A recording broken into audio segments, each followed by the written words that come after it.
Hello friends, welcome to my channel classical melodies with Vijay. आज एक बहुत इम्पोर्टेंट टॉपिक तो है, साथ ही एक इंटरेस्टिंग टॉपिक भी है। आज हम बात करेंगे राग के ऊपर, और राग में भी सबसे ज़्यादा पॉपुलर रागों में से एक है राग यमन, जिसको हम कल्याण भी बोलते हैं। जैसा कि हमने पुराने वीडियोस में जाना था कि जो 10 थाट हैं हमारे हिंदुस्तानी शास्त्रीय संगीत पद्धति में, 10 थाट हैं।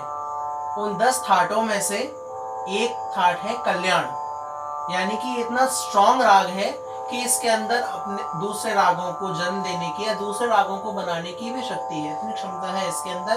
यानी कि इसके स्वरों में इतनी ज्यादा वैरायटी आ सकती है। तो आज हम बात करने वाले हैं राग के ऊपर, राग यमन के ऊपर।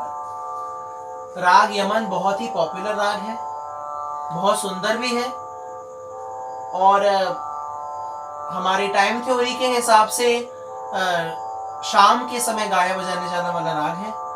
कल्याण थाट में तो आता ही अपने आप में ही एक थाट है, संपूर्ण राग है।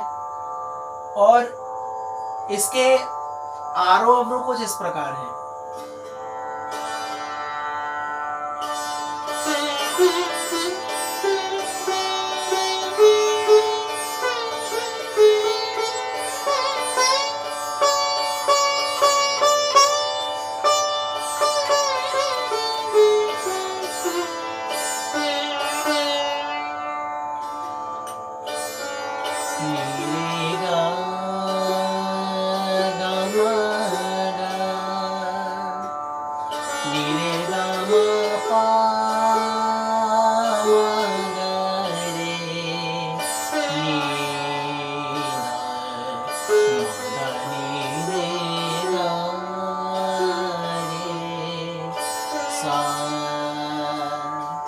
इसके चरण कुछ इस प्रकार की है। नी और गा यानी निषाद और गंधार पर इसका न्यास होता है, मतलब ठहराव इन दोनों स्वरों पर ही आता है। कभी कभार पंचम पर भी न्यास होता है, लेकिन ज्यादातर न्यास निषाद और गंधार के ऊपर आता है। राग कल्याण का राग यमन एक ऐसा राग है जिसमें सबसे ज्यादा अगर चीजें बनाई गई हैं या सबसे ज्यादा वैरायटी के साथ अगर किसी राग को गाया बजाया जाता है तो वो उनमें से एक राग यमन भी है, जिसको हम कल्याण भी कहते हैं। बॉलीवुड में भी इसका बहुत अच्छे से प्रयोग हुआ है, बहुत ही तरह तरह से काफी अच्छे म्यूजिक डायरेक्टर्स हुए हैं, उन लोगों ने इसका बहुत अच्छे से प्रयोग करा है। जब बॉलीवुड की हम लोग बात करेंगे तो प्योर राग लेने को तो बहुत ही कम ऐसे गाने हैं या बहुत कम ऐसे बॉलीवुड सॉन्ग हैं जिसमें किसी एक राग को बिल्कुल प्योरिटी के साथ उसको रखा गया है। क्योंकि थोड़ा बहुत इसमें चलता है, क्योंकि बॉलीवुड संगीत जो है, बॉलीवुड म्यूजिक है, वो लाइट म्यूजिक में आ जाता है। उपशास्त्रीय से भी जो लाइट है वो बॉलीवुड में इस्तेमाल होता है, तो उसमें थोड़ा बहुत फेरबदल कर देते हैं, लेकिन बेस उसमें राग का ही रहता है। अब जैसे कि काफी इसमें पॉपुलर गाने बने हैं, बहुत अनगिनत गाने इसमें बने हैं, लेकिन कुछ गाने जैसे बहुत ही सुंदरता से उनको आज भी गाया जाता है। एक गाना हुआ था चंदन सा बदन,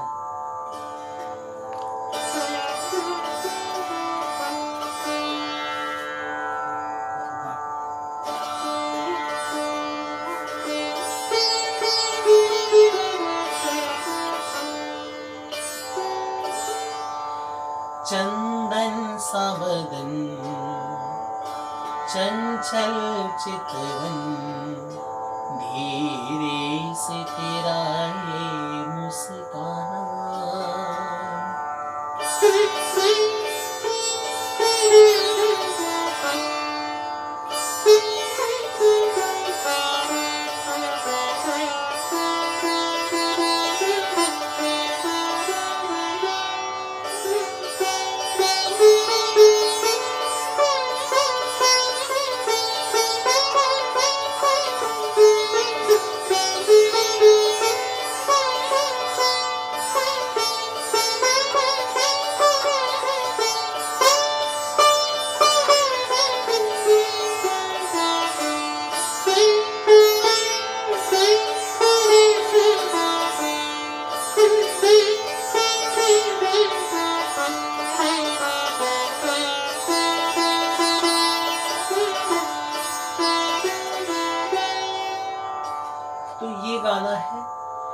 इसमें जिसका अंतरा आता है, मैं पहले ही आपको क्लियर कर देता हूं कि इसके अंतरे में एक जगह विवादी स्वर के तौर पे, विवादी स्वर में मैंने आपको एक अपने पहले लेसन में बताया है कि विवादी स्वर क्या होता है, यानी कि सुंदरता बढ़ाने के लिए उस राग से बाहर के स्वर को भी इस्तेमाल कर लिया जाता है, तो वो विवादी स्वर कहलाता है। इसमें बॉलीवुड संगीत है, बॉलीवुड म्यूजिक है, तो इतना तो इसमें चलता है। तन भी सुंदर मन भी सुंदर, तू सुंदरता की मूरत है। तो यहाँ पे कोमल गंधार का प्रयोग होता है। कैसे?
इसके साथ ही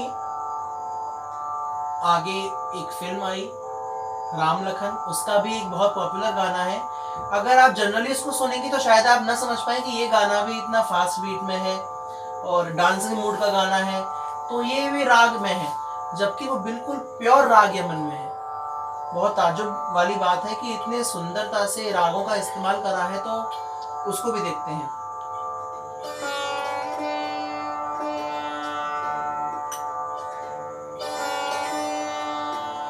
तेरे लखन ने बड़ा दुख दीना, तेरे लखन ने बड़ा दुख दीना। ये बिल्कुल प्योर राग में है, इसको देखते हैं।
तो इस तरह से हमने देखा कि कितने दोनों ही फिल्मी गाने हैं, दोनों का ही अलग अलग मूड है।